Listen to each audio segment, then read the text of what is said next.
Hello everyone, it's finally time to get into Worlds 2022 predictions. We've got 30 games, oh god, on the docket, and we're going to be covering each and every day of the Worlds playing stage.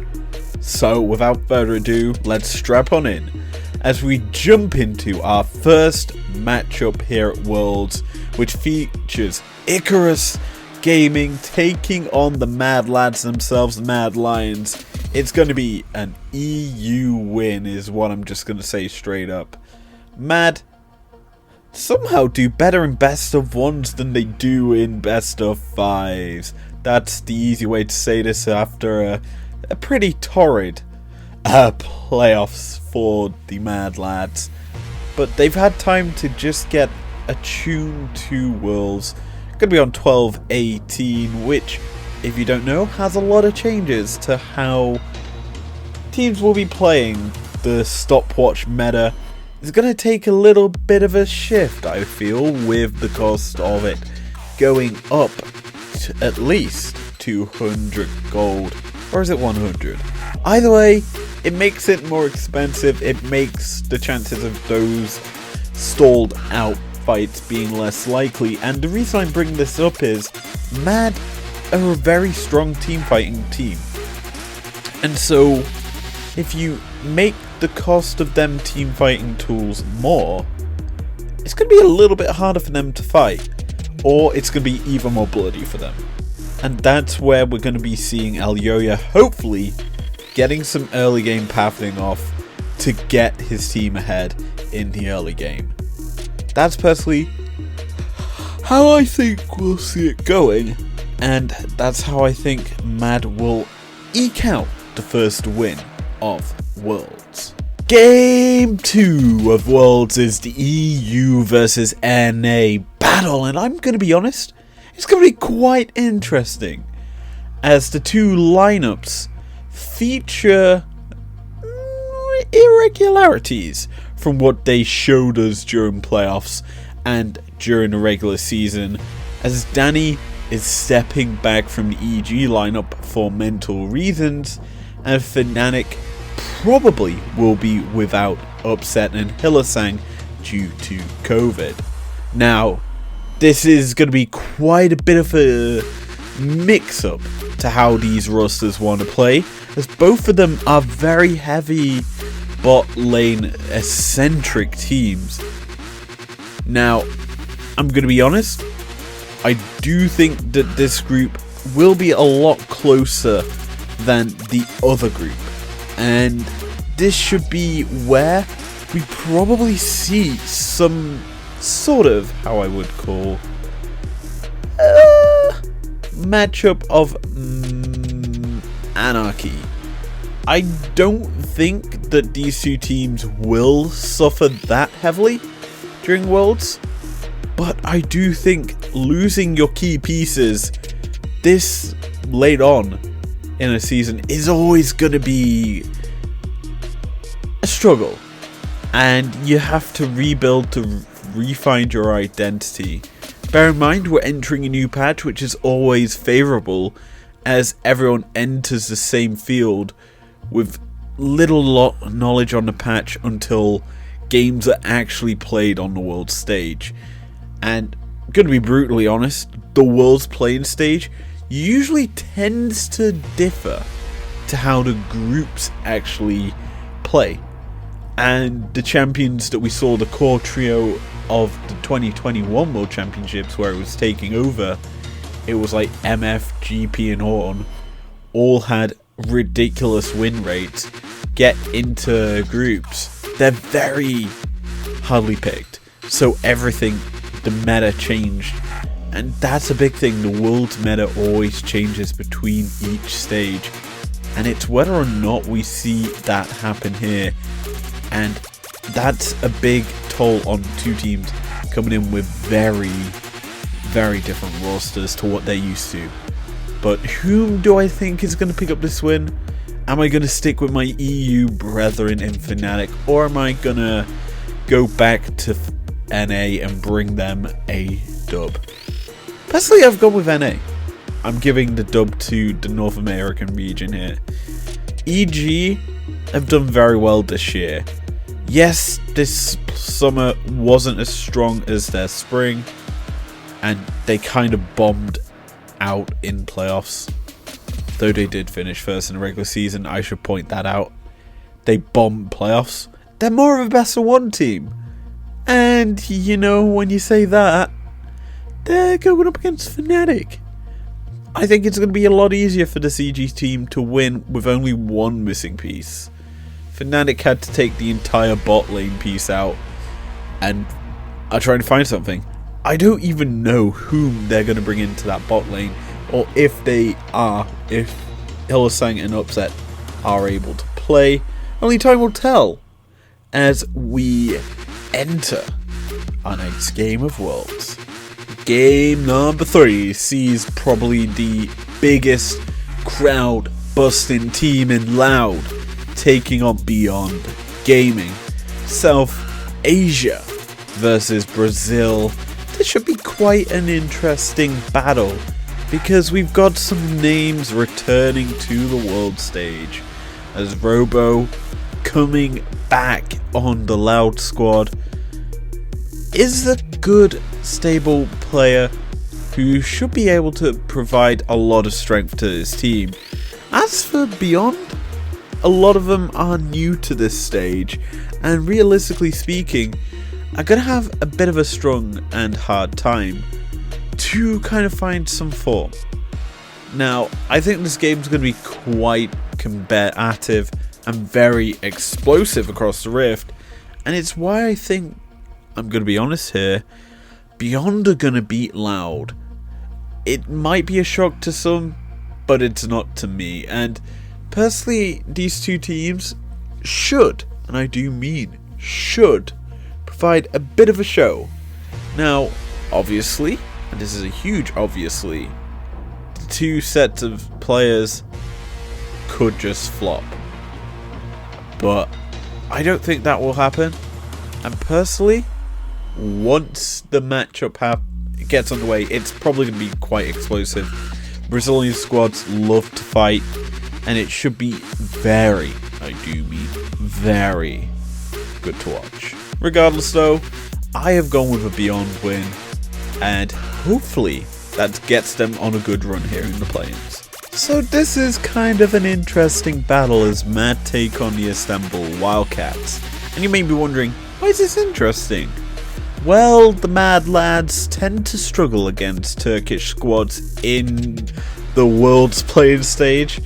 Let's be honest, as the last time they faced off against one in, I don't know, Fenerbahce, when they had Mr. Armored playing for them, they knocked him out, and yeah, that was a bit of a struggle for the European squad, being the first Western / major region team to be knocked out during the play-ins. Kind of a bit of a shocker there. So, do I think that will happen again with an EU team losing to Turkey? I mean, anything's possible here in Worlds, but I have gone with a Mad Lions win.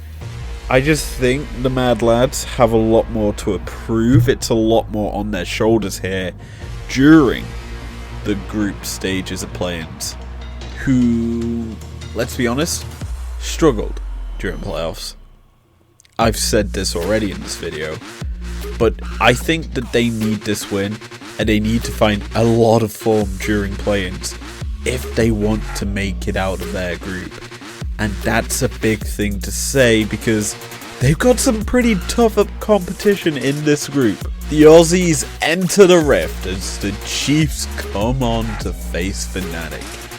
EU do not get a rest, it seems, during the opening day of Worlds, and you know, I can't be too upset. It means more European action earlier in the tournament.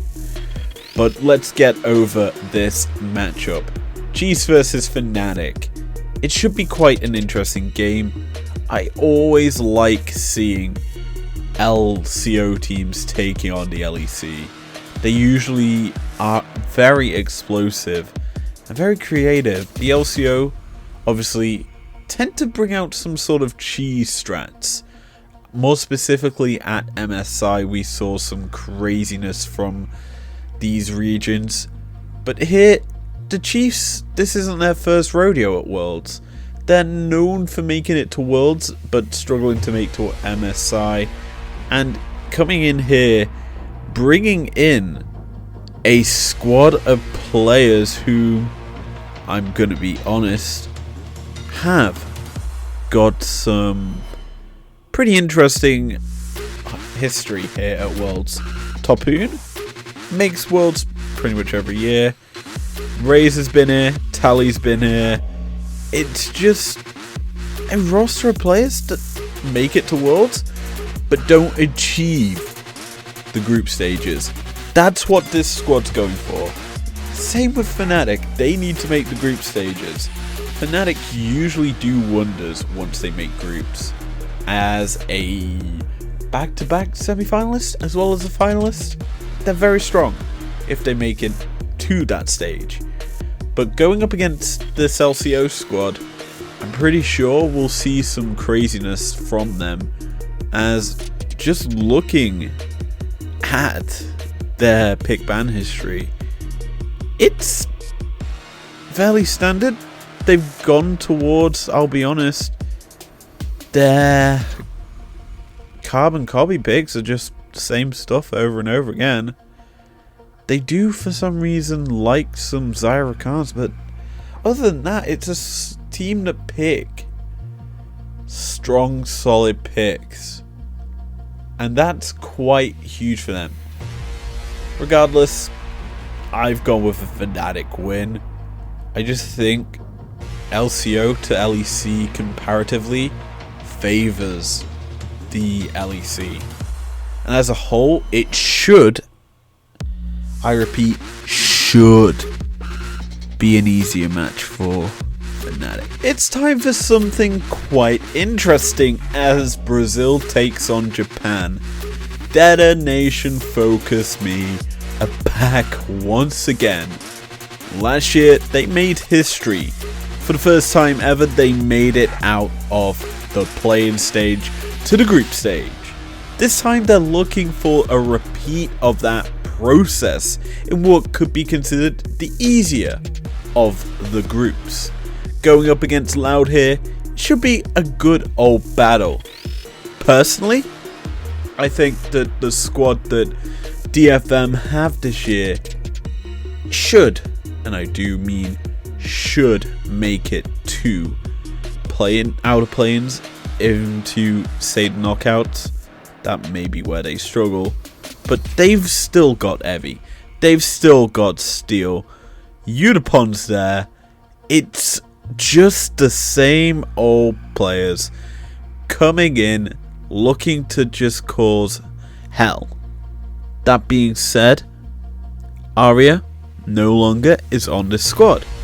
And they have Yarong piloting the mid lane role for them. That's a big thing to say. And should anyone know anything about this DFM squad, it's me. Because Arya was a staple for this squad. He was there for quite a long time. And he got them their first success in the World Championships. Now, with a new mid laner, maybe they do better. Who knows? Clearly they did good if they made it back to Worlds. But as I say that, this should be a bit of an interesting one, as I think that they will, and this is a huge will, beat Loud here. Tiger Buffalo versus Istanbul Wildcats is the second to last game of day one. Let's go over this because I like the Buffalo. They seem to find form during Worlds and or international tournaments as the representative. During MSI this year, they did some pretty evil things as the Vietnamese team that actually went to the tournament. Obviously, Gam was not there, and in fact, they should have actually been at the tournament. In fact, they did finish second. during that stint. But the Buffalo here haven't really changed anything from what they had during the MSI tournament. Still the same squad. This should be an indicator to you. Istanbul Wildcats are going to struggle here, because Buffalo did some amazing things during their run at MSI this year, picking up some quite interesting wins for themselves. Now here, going up against the Wildcats, who were also at that tournament and basically flopped out of their group in dead last, you know, that's a bit of a big statement to say. And you know, I think the Buffalo will win here, as they just love international tourneys.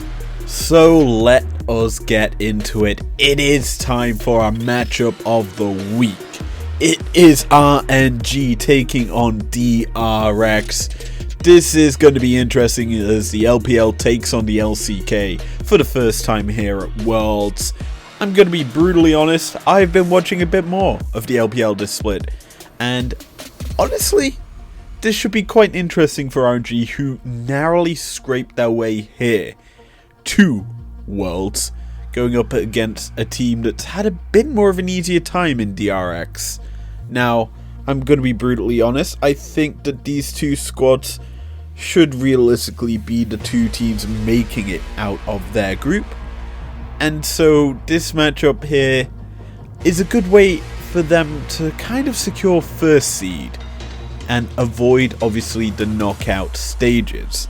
Because if you don't know, at least one of the top 4 seeds at Worlds, aka top 4 major regions, will not make it out of play-ins. That's huge! And the LPL and LCK always have good success at Worlds. So going out in this early hurdle is not an option for these two squads. As such, going up against one another here, you realistically have to think it's going to be a bit more of an explosive one. You've got on one side of the rift, Gala and Ming, a very dynamic bot lane. And DRX, you would say, have the same sort of thing. You could tell I haven't really watched many DRX games, but I'm just going to say this right now. I've gone with an RNG win in a best of one situation, just because the LPL seems to always triumph over the LCK, and I just think RNG are the international squad that will make it out of the play-in stage with relative ease. They always seem to do good in these group stage situations. If you look at the 2 MSI trophies they've picked up recently, it kind of showcases that success. We've covered 16 teams now. Let's just rapid fire through the remaining games here of the play-in stage. We'll kick off day 2 with Fnatic versus DFM. It's going to Fnatic for me. EG versus Loud, I've gone with an EG win. Saigon Buffaloes taking on Icarus Gaming, gone with Saigon Buffaloes, picking that one up. DFM taking on Chiefs, I've gone with DFM. EG versus Beyond, I've gone with EG. DRX taking on the Buffaloes, I've gone with DRX. Mad taking on RNG in a big old battle there, I've gone with an RNG win. Istanbul Wildcats take on DRX to round out day 2, I've gone with a DRX win. Day number 3, I've gone with an Loud versus Fnatic game, I've gone with a Loud win. Mad taking on the Buffalo, I've gone with a Mad win. Beyond taking on DFM, I've gone with a DFM win. EG take on the Chiefs, I've gone with an EG win. RNG versus Icarus Gaming, I have gone with RNG. Chiefs take on Beyond, I've gone with Beyond. RNG versus Istanbul Wildcats, I have gone with RNG. And last game of day number 2, I believe, I have gone with Icarus versus DRX, I've gone with DRX. Last day of action, Beyond take on Fnatic, I've gone with Beyond winning. Loud versus Chiefs, I've gone with Loud. DFM versus EG. I have gone with Detonation. Focus me, please. It's my Wildcats take on Icarus Gaming. I've gone with an Icarus Gaming win. DRX versus Mad. I have gone with DRX. RG versus Saigon Buffalo. I have gone with an RNG win. And with that, all the games, all 30 games have been covered here in the world's playing stage. We will have knockouts.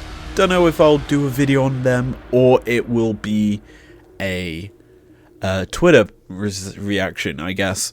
So with this all said and done, thank you very much to Akita on Instagram and on Twitter for the lovely artwork as usual, and also the versus screen has been made up by her this time. So with this all said and done, thank you very much for joining me. If you enjoyed this episode, leave a like down below, subscribe if you're new if you want to, and I'll see you guys for the next predictions and also the breakdown. Peace out.